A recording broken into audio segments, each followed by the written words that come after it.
Top 12 biggest myths about weight loss. There is a lot of weight loss advice on the internet. Most of it is either unproven or proven not to work. However, if you want to lose weight without dieting or exercise and keep keto flu at bay, you can try Just Keto. Check out the link at the description to know more about it. Here are the top 12 biggest lies, myths, and misconceptions about weight loss. 1. All calories are equal. The calorie is a measurement of energy. All calories have the same energy content. However, this does not mean that all calorie sources have the same effects on your weight. Different foods go through different metabolic pathways and can have vastly different effects on hunger and the hormones that regulate your body weight. For example, a protein calorie is not the same as a fat or carb calorie. Replacing carbs and fat with protein can boost your metabolism and reduce appetite and cravings, all while optimizing the function of some weight-regulating hormones. Also, calories from whole foods like fruit tend to be much more filling than calories from refined foods, such as candy. 2. Losing weight is a linear process. Losing weight is usually not a linear process, as some people think. Some days and weeks you may lose weight, while during others you may gain a little bit. This is not a cause for concern. It's normal for body weight to fluctuate up and down by a few pounds. For example, you may be carrying more food in your digestive system or holding on to more water than usual. This is even more pronounced in women, as water weight can fluctuate significantly during the menstrual cycle. As long as the general trend is going downwards, no matter how much it fluctuates, you will still succeed in losing weight over the long term. 3. Supplements can help you lose weight. The weight loss supplement industry is massive. Various companies claim that the supplements have dramatic effects, but they're rarely very effective when studied. The main reason that supplements work for some people is the placebo effect. People fall for the marketing tactics and want the supplements to help them lose weight, so they become more conscious of what they eat. That said, a few supplements have a modest effect on weight loss. The best ones may help you shed a small amount of weight over several months. 4. Obesity is about willpower, not biology. It is inaccurate to say that your weight is all about willpower. Obesity is a very complex disorder with dozens, if not hundreds, of contributing factors. Numerous genetic variables are associated with obesity, and various medical conditions, such as hypothyroidism, PCOS, and depression, can increase your risk of weight gain. Your body also has numerous hormones and biological pathways that are supposed to regulate body weight. These tend to be dysfunctional in people with obesity, making it much harder to lose weight and keep it off. For example, being resistant to the hormone leptin is a major cause of obesity. The leptin signal is supposed to tell your brain that it has enough fat stored. Yet, if you're resistant to leptin, your brain thinks that you're starving. Trying to exert willpower and consciously eating less in the face of the leptin-driven starvation signal is incredibly difficult. Of course, this doesn't mean that people should give up and accept their genetic fate. Losing weight is still possible, it's just much harder for some people. 5. Eat less, move more. Body fat is simply stored energy. To lose fat, you need to burn more calories than you take in. For this reason, it seems only logical that eating less and moving more would cause weight loss.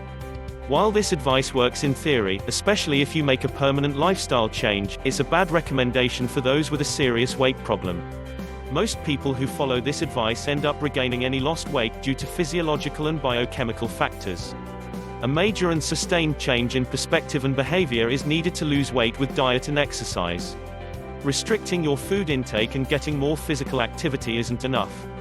Instructing someone with obesity to simply eat less and move more is like telling someone with depression to cheer up or someone with alcoholism to drink less. 6. Carbs make you fat. Low-carb diets can aid weight loss. In many cases, this happens even without conscious calorie restriction. As long as you keep carb intake low and protein intake high, you'll lose weight. 10 trusted source, 11 trusted source. Even so, this does not mean that carbs cause weight gain. While the obesity epidemic started around 1980, humans have been eating carbs for a very long time. In fact, whole foods that are high in carbs are very healthy. On the other hand, refined carbs like refined grains and sugar are definitely linked to weight gain. 7. Fat makes you fat. Fat provides around 9 calories per gram, compared with only 4 calories per gram of carbs or protein. Fat is very calorie dense and commonplace in junk foods. Yet, as long as your calorie intake is within a healthy range, fat does not make you fat. Additionally, diets that are high in fat but low in carbs have been shown to cause weight loss in numerous studies. While packing your diet with unhealthy, high-calorie junk foods laden with fat will definitely make you fat, this macronutrient is not the sole culprit. In fact, your body needs healthy fats to function properly. 8. Eating breakfast is necessary to lose weight. Studies show that breakfast skippers tend to weigh more than breakfast eaters. However, this is probably because people who eat breakfast are more likely to have other healthy lifestyle habits. In fact, a 4-month study in 309 adults compared breakfast habits and found no effect on weight whether the participants ate or skipped breakfast, 14 trusted source. It's also a myth that breakfast boosts metabolism and that eating multiple small meals makes you burn more calories throughout the day. It's best to eat when you're hungry and stop when you're full. Eat breakfast if you want to, but don't expect it to have a major effect on your weight. 9. Fast food is always fattening. Not all fast food is unhealthy. Because of people's increased health consciousness, many fast food chains have started offering healthier options.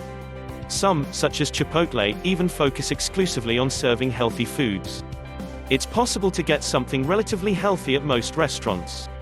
Most cheap fast food restaurants often provide healthier alternatives to the main offerings. These foods may not satisfy the demands of every health-conscious individual, but are still a decent choice if you don't have the time or energy to cook a healthy meal. 10. Weight loss diets work. The weight loss industry wants you to believe that diets work. However, studies show that dieting rarely works in the long term. Notably, 85% of dieters end up gaining the weight back within a year. Additionally, studies indicate that people who diet are most likely to gain weight in the future.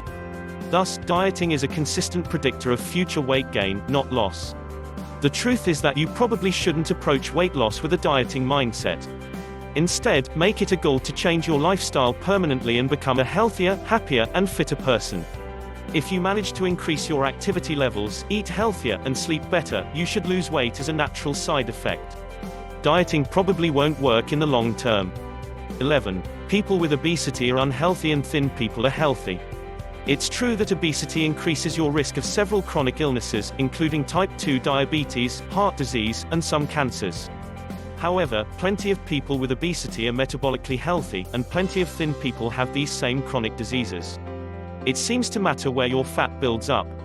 If you have a lot of fat in your abdominal area, you're at a greater risk of metabolic disease. 12. Diet foods can help you lose weight. A lot of junk food is marketed as healthy. Examples include low-fat, fat-free, and processed gluten-free foods, as well as high-sugar beverages. You should be skeptical of any health claims on food packaging, especially on processed items. These labels usually exist to deceive, not inform. Some junk food marketers will encourage you to buy the fattening junk food. In fact, if the packaging of a food tells you that it's healthy, there's a chance it's the exact opposite. The bottom line: if you're trying to lose weight, you may have heard a lot of the same myths. You may have even believed some of them, as they're hard to avoid in Western culture. Notably, most of these myths are false. Instead, the relationship between food, your body, and your weight is very complex. If you're interested in weight loss, try learning about evidence-based changes you can make to your diet and lifestyle.